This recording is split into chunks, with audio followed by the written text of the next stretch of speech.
Together, growing in faith, changing communities. Together, growing in faith, changing communities. My dear brothers and sisters, today I would like us to reflect on the Gospel of Luke, chapter 6, from verse 39 to verse 45. Jesus Christ poses a question to us. Can a blind person lead another blind? And the answer is quite simple, no. Because if a blind person leads another blind, both of them will end up in the pit. So in reflecting about this, I look at the mystery of life, and there is a principle that I think is quite important that we can acquire in our own life. It is called mentorship. To have someone in your life that you look up to have someone in your life that you respect, someone that inspires greatness in our own lives.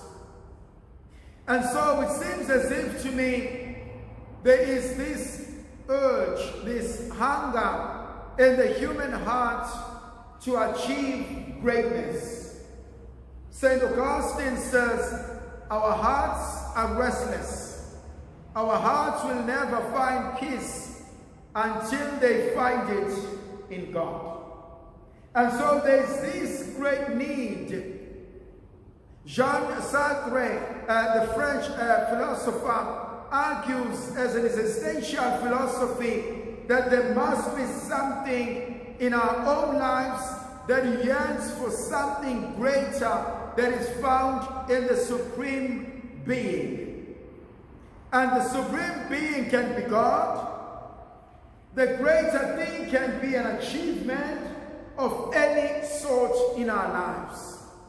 And so there is this greater need to become more than what I am today. And so the greatest principle is to argue and to say, surely there must be more to life than to now. Because once I can acquire that taste, I can therefore push myself and want to achieve greatness in my own life.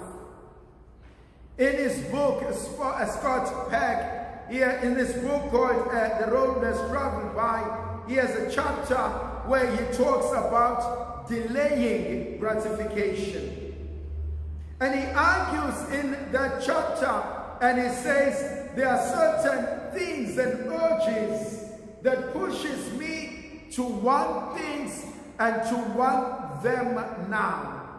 And he says, at times you can go for it and you can take it and you can have it, but if you receive it prematurely, either it will break you or you will destroy you.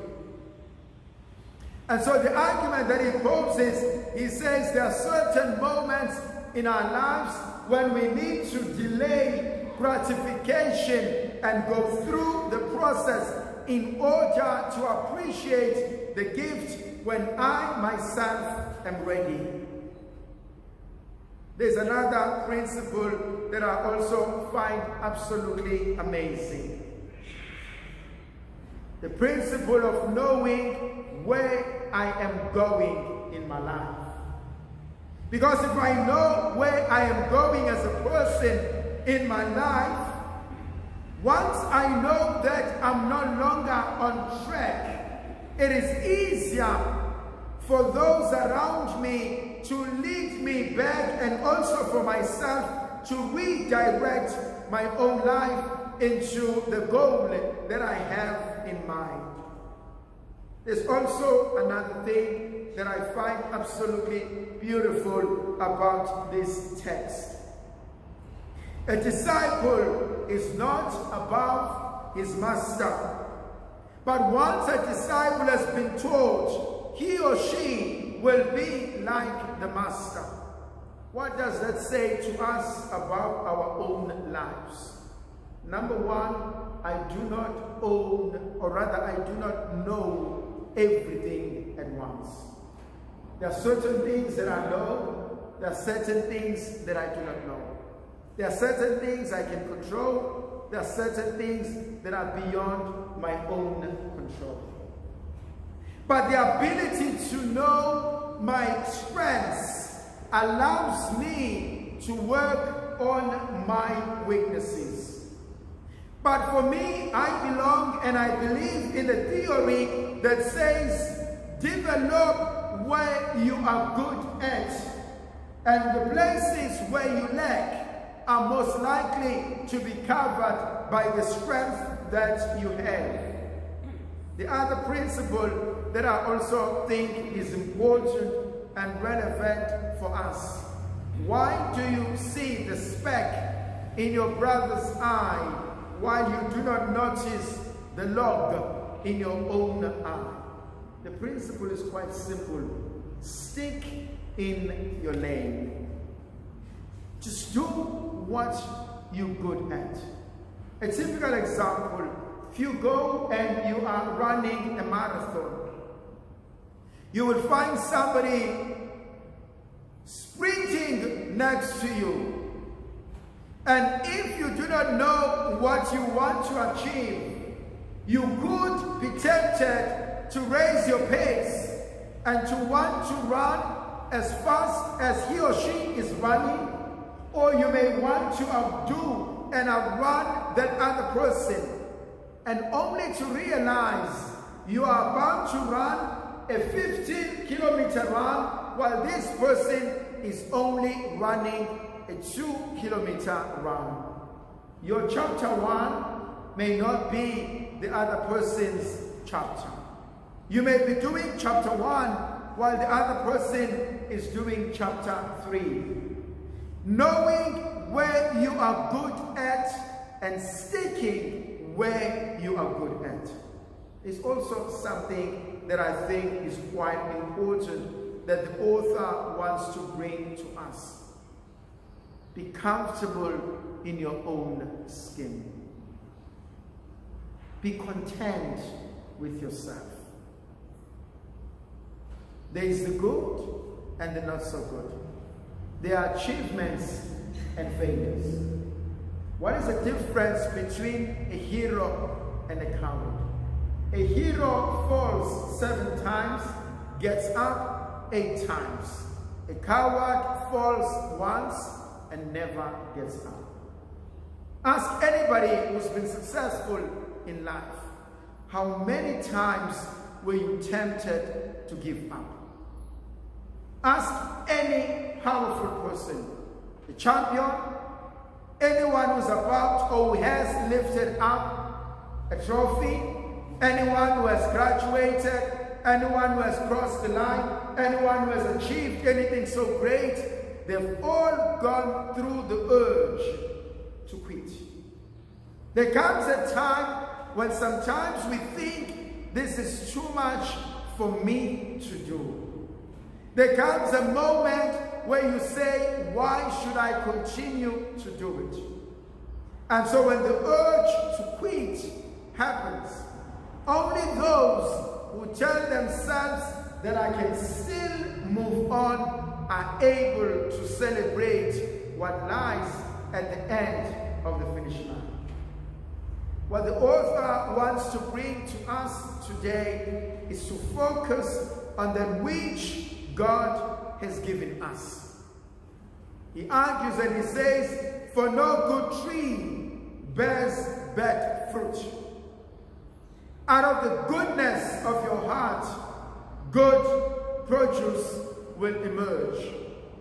And so, as we move on in our own lives, there are few things we need to learn for ourselves. Will there be challenges in life? Yes, there will. A typical example. An eagle, when it's being attacked by a crow, what does an eagle do? Does it sit on the ground and start fighting the crow? it will not, because the crow will kill the eagle. And so what the eagle does, when the crow sits on its back and bites its neck, the eagle knows the pain, but the eagle continues to fly, and it goes as high as it can. The further it goes, the crow reaches a place where it beggars to breathe, and it cannot breathe anymore, and eventually it gives up. If it doesn't, it dies. There are two principles there for me. You don't have to argue and fight every battle. The second principle, focus on yourself, achieve your goals. Set short-term goals, mid-term goals, long-term goals.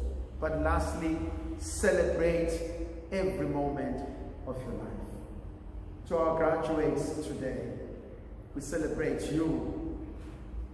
We thank God for you. People do not know what you've gone through. It is easy to celebrate, but for some of you, you had to pay for yourselves. You had to sacrifice. Probably your parents had to pay. Probably your friends had to pay. We do not know how many times you failed. We do not know how many times you struggled with this one module.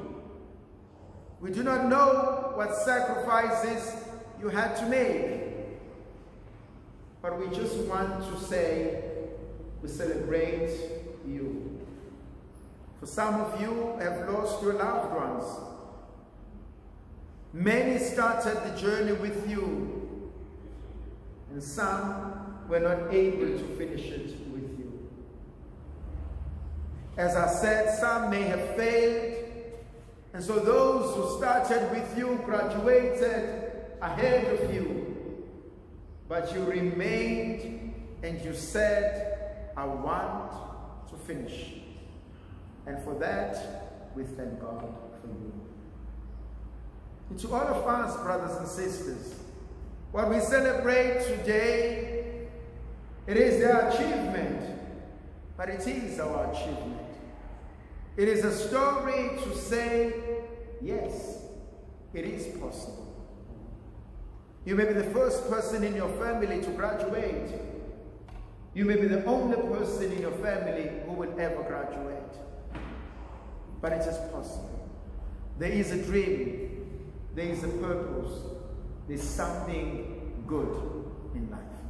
May the Virgin Mother of God continue to be with us, to protect, to bless, and to guide us. The Father, the Son, and the Holy